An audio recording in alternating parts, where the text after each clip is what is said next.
Hola a todos, bienvenidos a esta presentación llamada Esquemas de interpolación para términos convectivos en ecuaciones de conservación. Mi nombre es Hugo Castillo Sánchez y en los videos que se pueden encontrar en mi canal hemos tratado de resolver las ecuaciones de Navier-Stokes usando diferentes técnicas matemáticas, y para encontrar una solución a esas ecuaciones hemos tratado o discretizado las derivadas temporales, los términos difusivos o laplacianos, así como el término fuente. Pero no me he dedicado, o no he dedicado, sí, no he dedicado mucho tiempo a explicar cómo se tratan los términos convectivos, lo que es el motivo que me llevó a crear este video.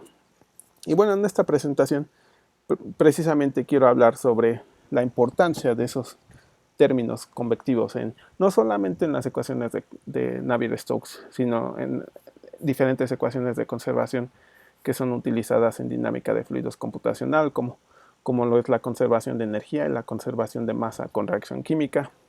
También quiero hablar un poco sobre cómo se discretizan esos términos convectivos. Y por último, quiero hablar sobre esquemas de interpolación que se utilizan para estimar los valores de esas propiedades conservativas en las caras de las celdas. Y bueno, ya hemos hablado bastante en mi canal sobre las ecuaciones de Navier-Stokes, particularmente para fluidos incompresibles. Y aquí solo quiero resumir brevemente que estas ecuaciones son muy importantes en dinámica de fluidos computacional porque expresan matemáticamente la conservación del momento y la conservación de la masa para los fluidos newtonianos. Las ecuaciones de Navier-Stokes son un sistema acoplado de ecuaciones diferenciales parciales. Tenemos la ecuación 1 que expresa la ecuación de continuidad o conservación de masa, que nos dice que la masa se conserva en cualquier punto de nuestro sistema. Y eso es, matemáticamente hablando, es la divergencia del campo de velocidad debe ser igual a 0. Y en la ecuación 2 tenemos la ecuación de conservación de momentum, que es únicamente la segunda ley de Newton aplicada a fluidos, donde del lado izquierdo tenemos aceleraciones, dos tipos de aceleraciones. Una es una derivada de la velocidad con respecto al tiempo. Aquí tenemos una aceleración espacial, que es solo el gradiente de la velocidad multiplicado por el campo de velocidad. Y estas aceleraciones deben ser igual a las fuerzas que actúan sobre el fluido, que tenemos el gradiente de presión, tenemos un término difusivo o laplaciano y tenemos un término fuente.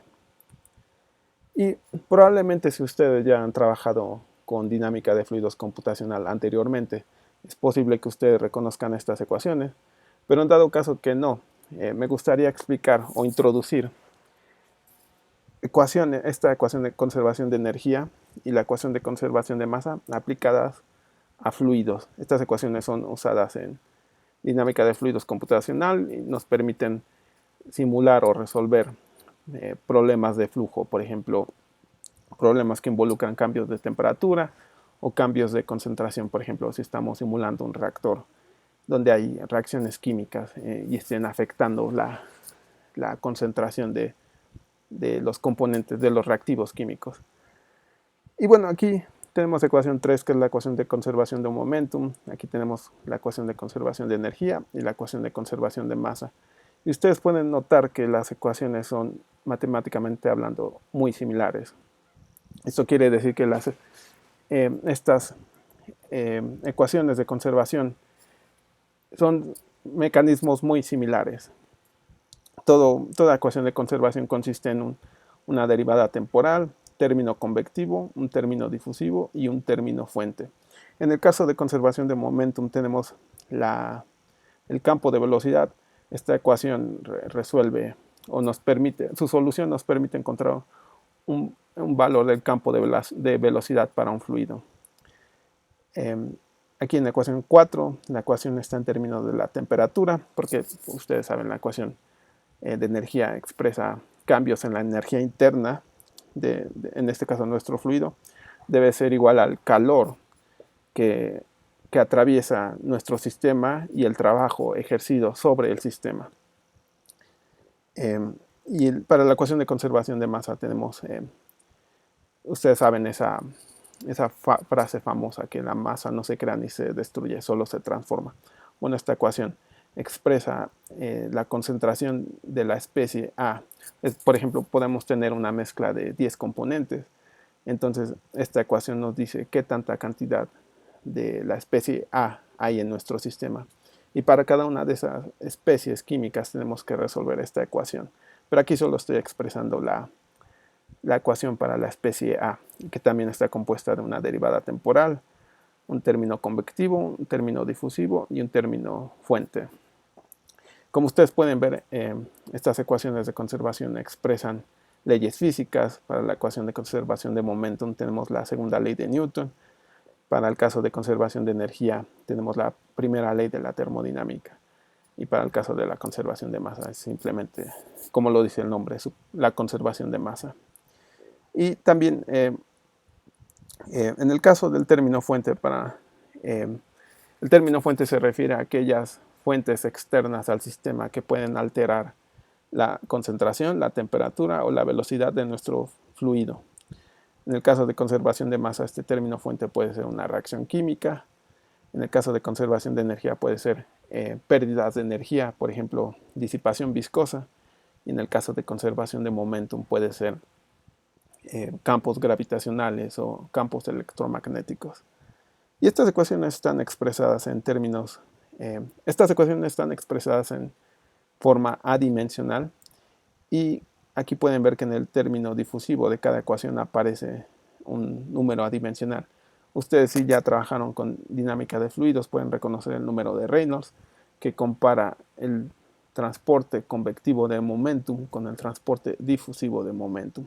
Bueno, para la conservación de energía tenemos el número de Peclet, que decimos que es el primo del número de Reynolds, porque el Peclet es muy similar al número de Reynolds. Pero en lugar de hablar de momentum, en conservación de energía estamos hablando de transportes convectivos de energía comparados con transportes difusivos de energía. Y para el caso de conservación de masa tenemos un Peclet, pero de masa, que expresa transporte convectivo de masa con transporte difusivo de masa. Y bueno, aquí solo quería mostrar estas ecuaciones porque son ecuaciones muy similares matemáticamente hablando. Y para resolver estas ecuaciones debemos tratar estos términos. Todos los términos, difusivo, fuente, derivada temporal y términos convectivos. Pero los convectivos son muy difíciles no son difíciles de tratar, pero estos términos le dan ese carácter no lineal a las ecuaciones de conservación. Es decir, es un poco complicado, es muy difícil encontrar una solución analítica para estas ecuaciones, porque las matemáticas no lineales para resolver estas ecuaciones aún no han sido desarrolladas. Y bueno, ahora quiero hablar específicamente sobre estos términos convectivos, que físicamente describen el transporte convectivo de la propiedad, que puede ser la velocidad, la temperatura o la concentración. Entonces, la convección, el fenómeno de transporte por convección, describe el transporte de estas propiedades por el medio. Por ejemplo, voy a poner, para explicar lo que es convección. Por ejemplo, puede que estén en un supermercado y quieran subir al último piso. Entonces van a hacer uso de una escalera eléctrica o de un elevador. Entonces, los transportes por convección involucran un medio mecánico. Entonces vamos a decir que ustedes son la propiedad. Entonces, al usar la escalera eléctrica o el elevador, esos dispositivos mecánicos los están transportando del primer piso al último piso. Entonces, convección es el transporte de la propiedad por el medio. Y, por ejemplo, en momentum es un poco difícil visualizar o poder entender este transporte por convección, pero sí, en momentum el término convectivo nos dice cómo se transporta la velocidad a sí misma. Es decir, cómo cambia la velocidad espacialmente en la dirección del flujo. Este es el transporte convectivo de momentum. En el caso de energía, en el caso de conservación de energía, este es un poco más fácil de entender, porque si ustedes ya tomaron cursos de transferencia de energía probablemente ya conocieron lo que es la convección natural, que es ese eh, transporte de energía o de calor que es causado por diferencia de densidad de un fluido debido a los gradientes de temperatura. Este fenómeno de convección natural se puede ver, por ejemplo, en su casa. Si ustedes cuando calientan en una olla agua, en su estufa, entonces ustedes pueden notar que cuando lo empiezan a calentar, entonces el fluido que está más cerca del calor, su densidad va a disminuir, lo que va a ocasionar que ese fluido con baja densidad se desplace hacia la superficie. Y el fluido que antes estaba en la superficie, su densidad va a ser más grande, entonces se va a mover hacia el fondo de la superficie. Entonces se genera unas corrientes causadas por estos cambios de densidad y de temperatura.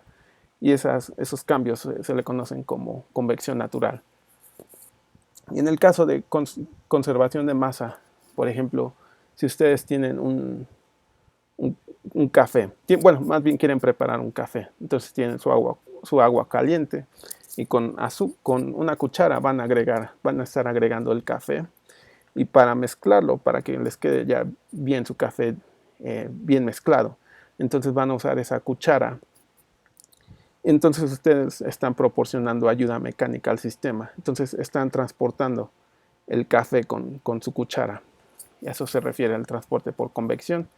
O también, por ejemplo, si ustedes están en un río y agregan costales de sal, entonces la concentración de sal eh, va a cambiar conforme el río se esté moviendo.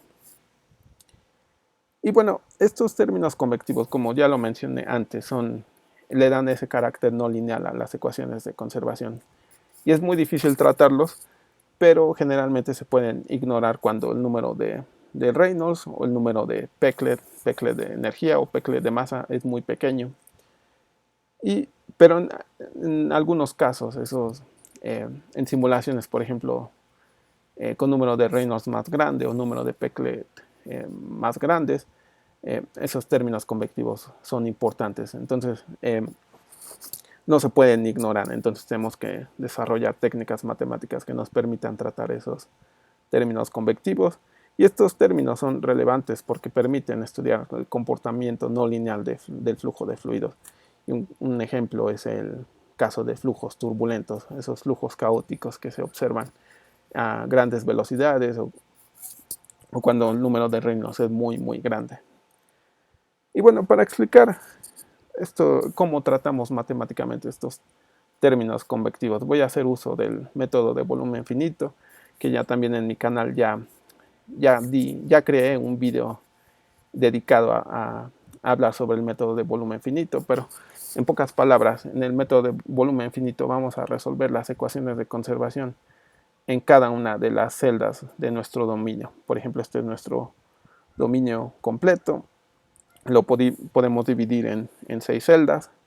Entonces queremos calcular la propiedad en los centroides de las celdas, es decir, vamos a definir nuestro sistema de ecuaciones en función de los centroides de cada una de las celdas de nuestro dominio. Y también estas celdas van a tener estos vectores n que en un momento voy a explicar, pero también es importante mencionar que cada uno de nuestros volúmenes de control o cada una de nuestras celdas va a tener caras, entonces vamos a evaluar las propiedades en las caras de las celdas. Esto ahorita lo van a ver, pero cada una de estas caras va a tener una superficie definida. Bueno, aquí voy a comenzar explicando el término convectivo de las ecuaciones de Navier-Stokes, pero me conviene expresarlo de la siguiente forma, de la ecuación 6, donde tenemos que la divergencia del flux convectivo de momentum debe ser igual a la suma de estos dos términos. Y ustedes pueden ver que este primer término, considerando la condición de incompresibilidad y asumiendo densidad constante, este término es 0. Entonces la ecuación 6 se reduce únicamente a la ecuación 7. Entonces pueden ver que este término que aparece aquí en las ecuaciones de Navier-Stokes es equivalente a lo que está del lado izquierdo de la ecuación 7. Pero asumiendo que tenemos un fluido incompresible con densidad constante. Y para discretizar el término convectivo se utiliza el teorema de la divergencia, que nos permite transformar esta integral de volumen. Recuerden que en el método de volumen finito aplicamos integral de volumen a cada uno de los términos de nuestras ecuaciones de conservación. Por ejemplo, para el caso de la ecuación de conservación de momentum, vamos a aplicar la integral de volumen en cada uno de estos términos de la ecuación 3. Pero aquí solo me estoy enfocando en el término convectivo. Y el teorema de la divergencia nos permite expresar esta integral de volumen en una integral de superficie. Que físicamente, esto ya también lo he explicado en otros videos. Aquí tenemos flux convectivo de momentum. La divergencia de un flux nos da el flujo en un punto. Y si sumamos todos esos flujos en todo el volumen de nuestra celda, tenemos el momentum total, el momentum convectivo total. Y eso debe ser igual a todo el flux convectivo de momentum que atraviesa cada una de las superficies de nuestra celda. Por ejemplo, aquí en esta celda con centroide P, esta celda tiene 6 caras, entonces en cada una de esas caras va a haber un flux convectivo de momentum atravesando esa superficie. Entonces, si sumamos todo este producto en cada una de nuestras caras de nuestra celda, toda esa suma debe ser igual a la integral de volumen que está del lado izquierdo, donde n es el vector normal unitario que apunta hacia afuera del volumen de control. Por ejemplo, aquí en esta celda, el vector unitario va a apuntar en esta dirección, en esta cara va a apuntar aquí, en esta dirección, sobre esta cara va a apuntar hacia arriba, y así. Entonces debemos evaluar este producto en cada una de las caras de nuestra celda, que es lo que menciona aquí. Y bueno, aquí no lo muestro, pero esta integral se puede simplificar como esta suma, que es decir, que vamos en cada una de las caras de nuestra celda, vamos a evaluar este producto, y si lo sumamos, esto va a ser igual a la integral de superficie de la ecuación, de la ecuación 8, y esta, como sabemos por el teorema de la divergencia, esta integral de superficie es equivalente a la integral de volumen que expresamos aquí. Entonces, el método de volumen finito nos ayuda a simplificar. En lugar de calcular integrales de volumen, simplemente tenemos que evaluar esta cantidad en cada una de las caras de nuestra celda. Esa es la ventaja del método de volumen finito.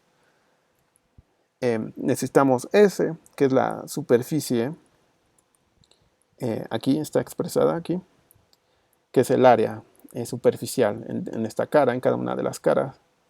Aquí tenemos el vector unitario y el producto de la densidad multiplicada por la velocidad, pero la velocidad evaluada en las caras de las celdas, no la velocidad en el centroide, pero sí la velocidad aquí en estas caras. En OpenFOAM, que es el software de código abierto más popular que utiliza el método de volumen finito, esta integral de superficie se suele expresar así, donde f simplemente, aquí ya lo expresé, S es definido, S en negritas es un vector que es simplemente el producto de la superficie S que está aquí multiplicada por el vector unitario. Es por eso que es un vector. S aquí es un escalar, pero multiplicada por el vector unitario nos da S negrita, que es vector. Y F aquí es el flux convectivo.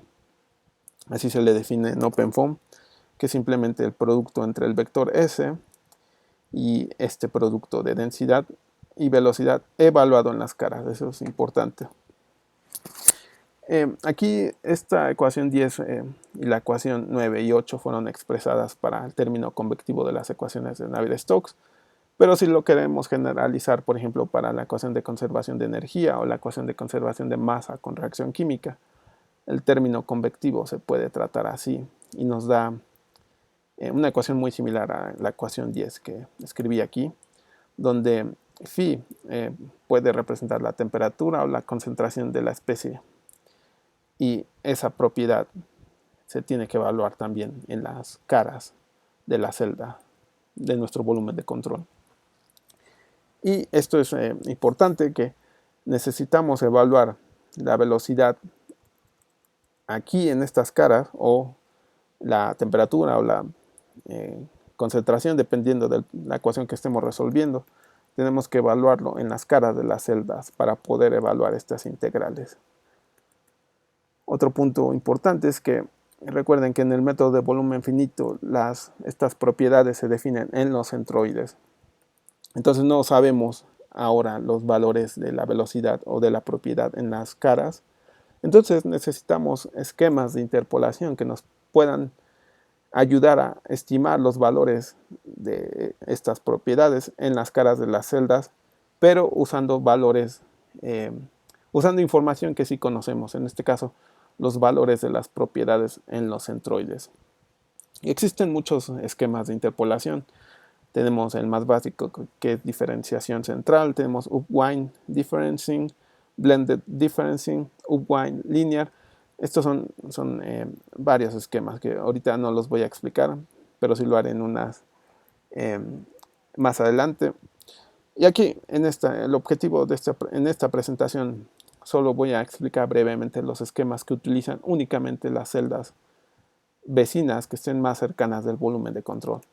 Por ejemplo, nos vamos a enfocar en la celda con centroide P, entonces solo vamos a explicar los esquemas que consideren las celdas más cercanas a la celda con centroide P. Y bueno, vamos a comenzar con el esquema de diferenciación central. Aquí tenemos nuestra celda volumen de control que tiene centroide P, entonces la velocidad aquí en este centroide va a ser UP. Recuerden que en el método de volumen finito sí vamos a conocer estos valores en los centroides. Y en la celda vecina tenemos la celda vecina con centroide N y con velocidad en el centroide UN. Y queremos evaluar la velocidad en esta cara en particular. Entonces, en el esquema de interpolación de diferenciación central o lineal, que se le conoce como CD, vamos a asumir que tenemos una variación lineal de U, F, o puede ser la temperatura o concentración. Esas propiedades van a variar linealmente entre los centroides P y N, que aquí lo represento, que tenemos el centroide P, tenemos la cara aquí, y tenemos el centroide N. Entonces UF va a variar linealmente, y UF se puede evaluar usando ecuación 12, que es una ecuación muy simple, donde F se le conoce como el factor de interpolación, que F va a tener valores, va a estar acotado, va a tener valores entre 0 y 1, y no puede tomar valores de, por ejemplo, mayores a 1 o menores a 0. Entonces este factor de interpolación es positivo y se define como un radio entre distancias. Por ejemplo, factor de interpolación se le define como la distancia Fn, que es la distancia entre la cara y el centroide N, dividido entre la distancia entre el centroide P y el centroide N. Aquí algo que sí que quiero mencionar es que en el caso más simple, en el caso en el que el tamaño de celda es el mismo, por ejemplo aquí incluí este diagrama solo para hacer énfasis en que en método de volumen finito podemos tener diferentes tamaños de celda, entonces la distancia entre P y F puede que no sea la misma que la distancia entre N y F. Es por eso que Fx puede tomar valores diferentes acotados aquí en este intervalo, pero en el caso en el que el tamaño de las celdas es el mismo, esta distancia entre Fn y P y F va a ser la misma. Entonces Fx se va a reducir a Fx, el factor de interpolación va a tener un valor de 0.5, por lo que para el caso más simple en el esquema de diferenciación central, ecuación 13 se reduce a la ecuación 14, que es como un promedio. La velocidad en la cara, en esta cara, es un promedio entre el valor de la velocidad en el centroide P y el valor de la velocidad en el centroide N. Y este esquema es de segundo orden en precisión. Lo que quiere decir es que sí puede darnos resultados precisos, pero una de sus principales desventajas es que las soluciones numéricas que se obtienen utilizando este esquema de interpolación tienden a exhibir oscilaciones que no son físicas. También este esquema puede llevarnos a que nuestra simulación numérica sea no estable o que nos dé soluciones que no sean reales, o sea, que se observan oscilaciones numéricas. Entonces, para evitar ese tipo de oscilaciones no físicas, tenemos que utilizar otros métodos de interpolación, y uno de los más populares se le conoce como upwind differencing. Aquí lo estoy escribiendo en inglés porque en español no encontré una definición, un nombre en español adecuado.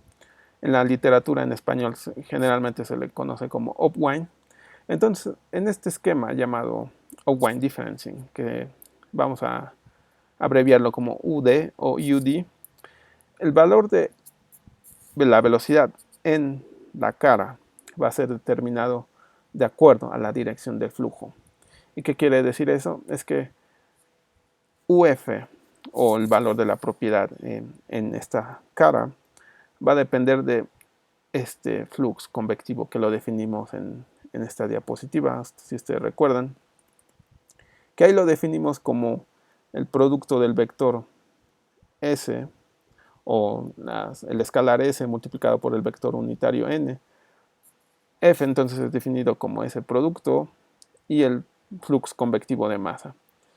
Pero en la literatura generalmente se le encuentra de esta forma, que es el producto entre la densidad, la superficie y el producto interior entre la velocidad F y el vector unitario.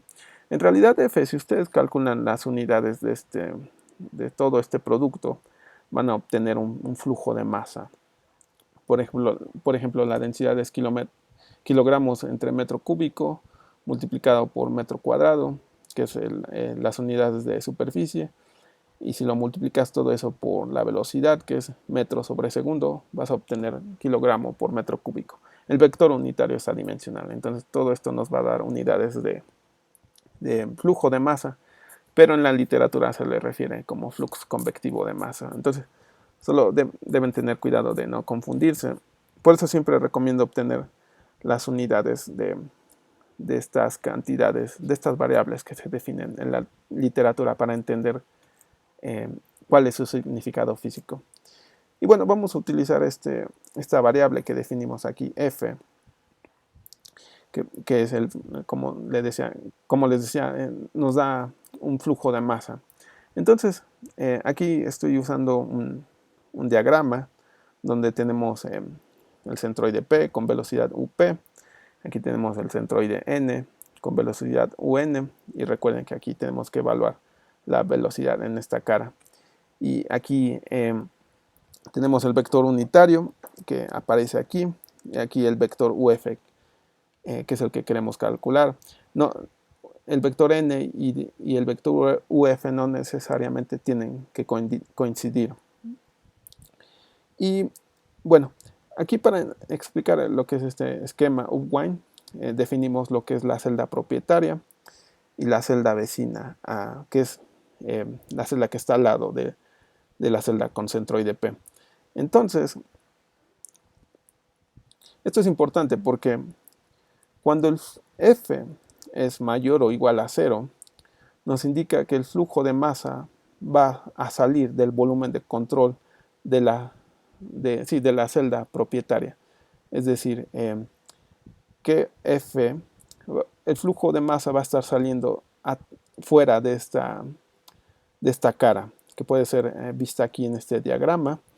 Entonces, cuando tenemos este caso de que F es positivo o igual a 0, el valor de la velocidad en la cara va a adoptar el valor de la velocidad en el centroide P. Entonces, el momentum está siendo transferido, transportado de izquierda a derecha. Entonces, el valor de la velocidad en esta cara va a adoptar el valor de la velocidad UP. En el caso de que, por ejemplo, estuviéramos evaluando la velocidad aquí en esta cara, entonces este UF2 va a adoptar el valor de la velocidad en el centroide N, que es UN, por eso lo escribí aquí. ¿Y qué pasa cuando tenemos que F es menor o igual a 0? En ese caso tenemos que el flujo de masa va a entrar en el volumen de control. Lo que nos quiere decir, que aquí lo estoy representando, es que ahora el flujo de masa va a entrar en el volumen de control en la celda propietaria. Por eso definimos esta celda con centroide P como la celda propietaria, porque aquí es donde vamos a definir los valores de la velocidad en la cara. Entonces, aquí cuando F es negativo, va a entrar flujo de masa a través de esta cara en esta celda propietaria. Entonces, en ese caso, UF, el valor de la velocidad en esta cara, va a adoptar el valor de la velocidad del que viene, de aquí, que es UN. Por eso lo escribí así, por eso así también está escrito en la ecuación 15. Y en el caso de que estuviéramos resolviendo o calculando la velocidad en esta cara, UF3, va a adoptar el valor de la velocidad en el centroide P. Entonces, ese es el esquema de interpolación o White differencing, que considera el flux, la dirección del flujo. Y bueno, este esquema, a comparación del esquema de diferenciación central, este esquema sí nos va a garantizar soluciones numéricas acotadas, es decir, que nuestros valores de velocidad no nos van a dar soluciones no físicas, van a estar dentro de los límites físicos de nuestro sistema. Y también este esquema nos va a garantizar que no se observen oscilaciones no físicas en nuestros resultados numéricos. Y en este esquema, en la velocidad o la propiedad, temperatura o concentración, en este esquema esas propiedades conservativas no van a variar linealmente a través de las caras de la celda. Y eso nos lleva a que una de las desventajas de este esquema upwind es que este esquema es de primer orden en precisión. Lo que nos va a dar una solución numérica un poco poco precisa. Eso es básicamente lo que quiero decir en esta última oración. Y bueno, también investigadores o en la literatura se pueden encontrar esquemas que nos puedan ayudar a obtener las ventajas tanto del método de diferenciación central como del método de upwind differencing. Entonces, en el esquema de diferenciación mixta, este esquema fue desarrollado para intentar preservar tanto la precisión del método de diferenciación central, que lo llamamos CD, así como la estabilidad del método de upwind differencing, UD. Entonces, en este esquema, el valor de la velocidad en la cara se va a calcular con la ecuación 17, que combina el valor UF del central differencing, que está aquí, ecuación 12, y aquí tenemos el valor de la velocidad usando upwind differencing, que es aquí en la ecuación 16. Pero ustedes pueden notar que tenemos un nuevo parámetro, que es el parámetro gamma, que se le conoce como factor de combinación, que también va a estar acotado entre 0 y 1. Y sí, este esquema combina las ventajas, combina estos dos esquemas, diferenciación central y upwind differencing, y podemos obtener un esquema que sí que nos dé precisión y estabilidad. Y en los software de CFD nos permiten al usuario escoger el valor apropiado de gamma. Entonces, Eso, si quieren saber más de eso, consulten sus manuales de usuario del software de dinámica de fluidos computacional que estén usando para ver cómo pueden ustedes obtener este valor gamma. Y bueno, también estos esquemas que mostré aquí son esquemas muy simples, pero en la literatura se pueden encontrar aún esquemas más desarrollados, y estos esquemas que se encuentran en la literatura son derivados usando las ideas originales de los esquemas que expliqué hace poco, y el objetivo de esos esquemas son mejorar la precisión de las interpolaciones. Por ejemplo, otro esquema igual de simple que combina los elementos vistos aquí en el upwind differencing es el linear upwind differencing, donde para mejorar la precisión de este esquema se utilizan los gradientes de velocidad en los centroides. Entonces, en el linear upwind differencing, ustedes en la literatura van a notar aquí términos adicionales que involucren los gradientes de la velocidad en los centroides. También hay esquemas aún más complejos y que se les denomina como esquemas de alta resolución, cuyo objetivo de los investigadores que desarrollaron estos métodos, el objetivo es proporcionar todavía aún más precisión que va a permitir una mayor estabilidad y mayor precisión en la solución de problemas de flujo, donde los efectos no lineales son muy importantes. Uno de estos esquemas es el esquema cubista, que aquí en inglés es Convergent and Universally Bounded Interpolation Scheme for the Treatment of Advection, que fue desarrollado por Alves en 2003. Este esquema cubista es un esquema de tercer orden de precisión. Tiene una precisión aún mucho mejor comparado con los esquemas que yo mostré aquí, pero es un poco complicado de mostrar. Las ecuaciones son un poco más complejas para mostrarlas aquí, pero este esquema es muy eficiente y es un esquema de alta resolución que yo personalmente he usado para simular flujos viscoelásticos transitorios, es decir, flujos de fluidos que exhiben comportamiento viscoso y comportamiento lineal, comportamiento elástico que se observa en resortes lineales. Entonces, si quieren saber un poco más sobre este esquema, recomiendo que lean el artículo de Alves o pueden revisar los artículos que yo he publicado sobre simulación de flujos viscoelásticos transitorios, que los voy a incluir en las referencias al final de esta presentación. Y bueno, aquí en esta presentación me enfoqué en hablar sobre los términos convectivos en el método de volumen finito, pero en diferencias finitas es igual de fácil. Por ejemplo, a diferencia del método de volumen finito, la velocidad se evalúa en las caras de las celdas. En el método de volumen finito aquí ustedes vieron que las velocidades se evalúan en los centroides, pero en diferencias finitas nos enfocamos en evaluar los valores de velocidad en los centros de las caras de las celdas. Y por ejemplo, vamos a hacer rápido un ejemplo tenemos el caso de dos dimensiones donde el campo de velocidad tiene dos componentes de velocidad, la velocidad en dirección X y la velocidad en dirección Y.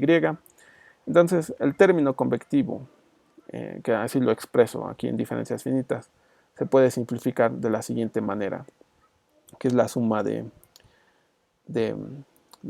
término convectivo, cómo varía la velocidad en dirección X y cómo varía el producto de la velocidad U y la velocidad V en dirección Y. Este es solo un ejemplo, estoy considerando solo estos términos y quiero evaluar solo el primer término. Entonces, por ejemplo, aquí tenemos nuestro dominio, tenemos nuestras celdas y aquí quiero evaluar el término convectivo en este centro de la frontera entre la celda que está ubicada en IJ y la celda al lado es la ubicación de esta celda es I más 1J. Y quiero evaluar el término convectivo aquí en esta celda.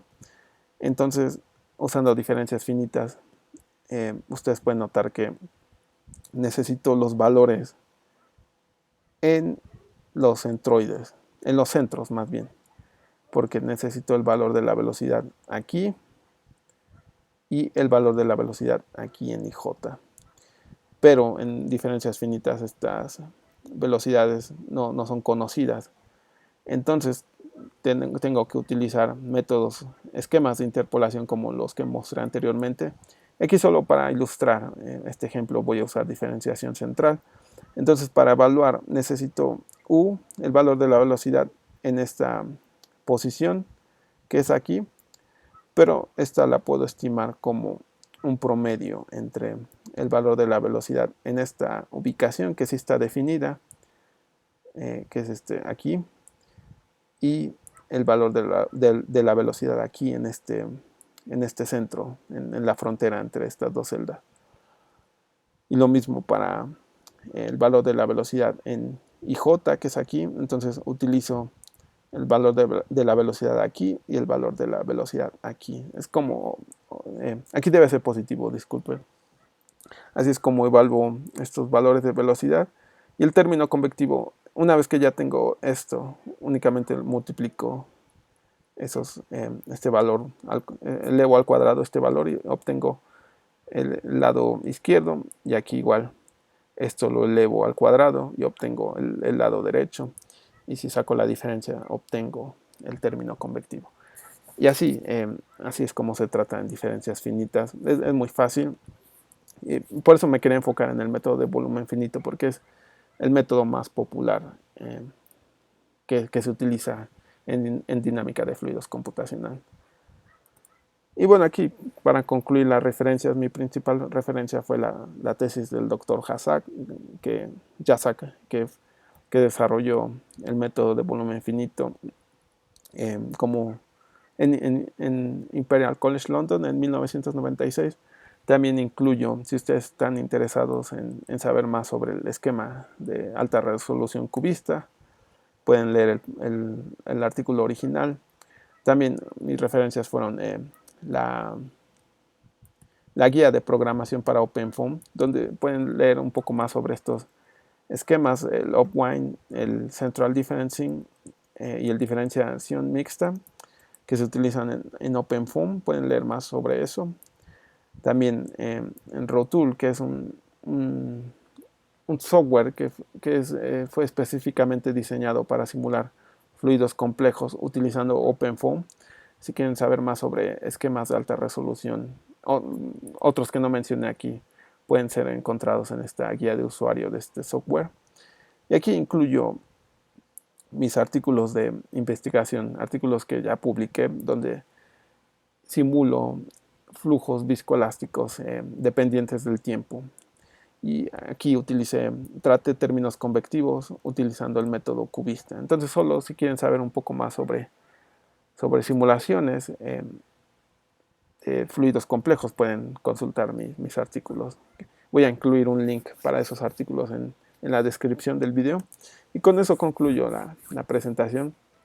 Muchas gracias por estar aquí. Y cualquier duda o comentario que tengan, me lo dejan en la sección de comentarios. Una vez más, gracias.